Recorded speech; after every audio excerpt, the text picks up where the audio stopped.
삼성전자가 애플에 텃밭인 미국에서 갤럭시 S7을 앞세워 아이폰을 밀어내고 스마트폰 점유율 1위를 차지했습니다. 삼성페이 등 새로운 소프트웨어를 앞세워 스마트폰 생태계를 확장하고 있는 삼성전자가 프리미엄 시장에서도 아이폰을 제칠 발판을 마련할지 주목되고 있는데요.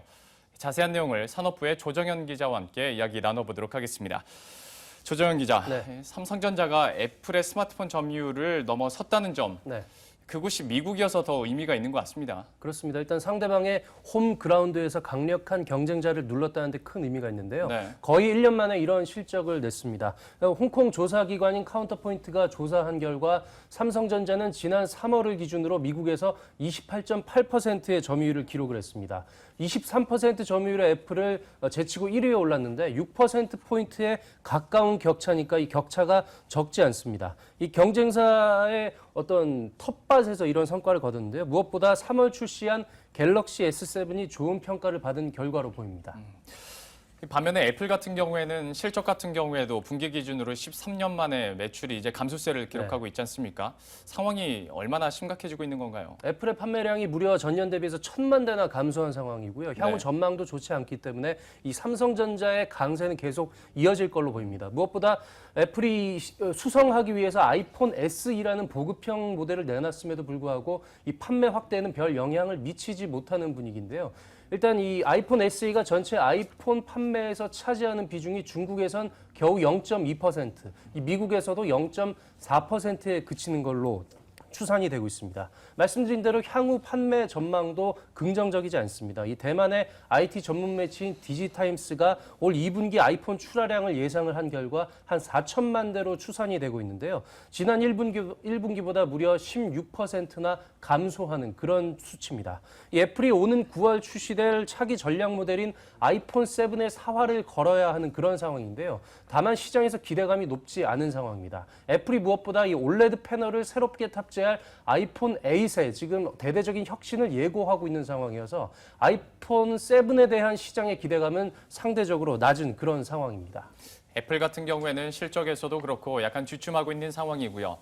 반대로 삼성전자가 이번에 이 같은 선전을 할 수 있었던 비결에 대해서도 한번 분석을 해봐야겠죠. 네, 일단 무엇보다 최고 수준의 방수 방진 기능과 어떤 카메라 성능 또 여러 가지 어떤 배터리 성능이 향상을 가져온 갤럭시 S7이 그 시장에서 효과를 발휘하고 있다 이렇게 볼 수 있겠고요. 게다가 삼성전자가 삼성페이를 적용을 하고 또 게다가 가상현실 같은 이런 VR 이런 새로운 소프트웨어와 기술들을 스마트폰, 모바일 환경에 대거 적용하면서 이 생태계를 확장하고 있다는 점이 시장에서 성공을 거두고 있는 걸로 보입니다. 전문가의 말을 함께 들어보시겠습니다.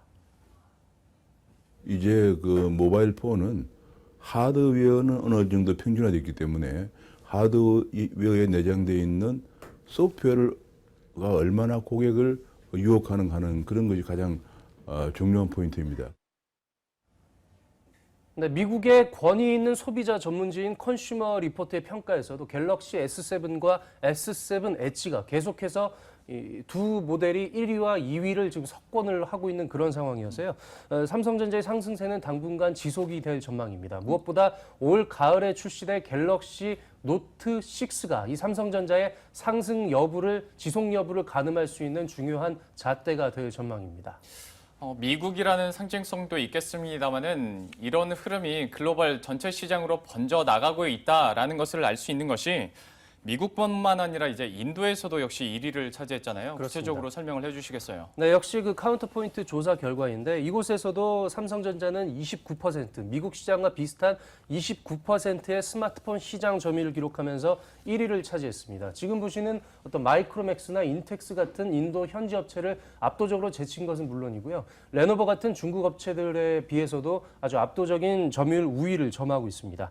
이 갤럭시 J를 필두로 한 보급형 제품이 잘 팔리고 있는 추세인데요. 다시 정리를 하면 갤럭시 S7 같은 프리미엄 제품은 미국 등의 어떤 선진 시장에서 판매 확대에서 효과를 내고 있고 인도 같은 주요 신흥 시장에서는 보급형 모델이 힘을 내면서 이 삼성전자의 어떤 제품 포트폴리오가 잘 갖춰지고 있다. 이런 평가가 가능합니다. 네. 근데 사실 글로벌 시장으로 봤을 때 스마트폰 시장은 어느 정도 정체기에 들었지 않습니까? 그런데 애플은 현재 실적이 좀 주춤하고 있는 상황이고 삼성전자는 선전을 하고 있다 보니까 좀 이른 결론일 수도 있겠습니다만은 삼성전자의 성장세가 그리고 좀 우세한 쪽으로 가고 있다고 우리가 판단해도 될까요? 일단 그 갤럭시 S7을 필두로 한 어떤 삼성전자의 판매 호조세, 또 그에 따른 어떤 모바일 환경의 생태계 확장, 이런 부분은 분명 삼성전자 입장에서는 고무적인 일입니다. 네. 하지만 전체적인 스마트폰 시장 상황이 좋지 않기 때문에 안심할 수만은 없는 그런 분위기인데요. 이 카운터포인트 조사 결과에서도 이 전체 글로벌 스마트폰 시장이 사상 최초로 1분기 기준으로 0%대 성장률을 기록을 했습니다. 다시 말해서 파이가 더 이상 늘어나지 않는 그런 상황이고요. 중국 업체들은 점유율을 늘리고 있습니다. 삼성전자 점유율만 봐도 22.8% 점유율로 지난 1분기에 글로벌 시장 1위 자리를 수성을 했지만 점유율은 작년과 비교하자면 1.4%포인트 하락한 추세고요. 화웨이와 오포 같은 중국 업체들의 점유율이 상승하는 추세입니다. 이 삼성전자는 1위 수성을 위해서 지속적인 혁신과 이 모바일 생태계 확장이라는 중요한 과제를 안게 됐습니다.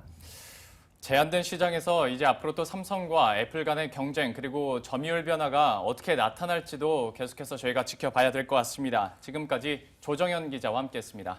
고맙습니다.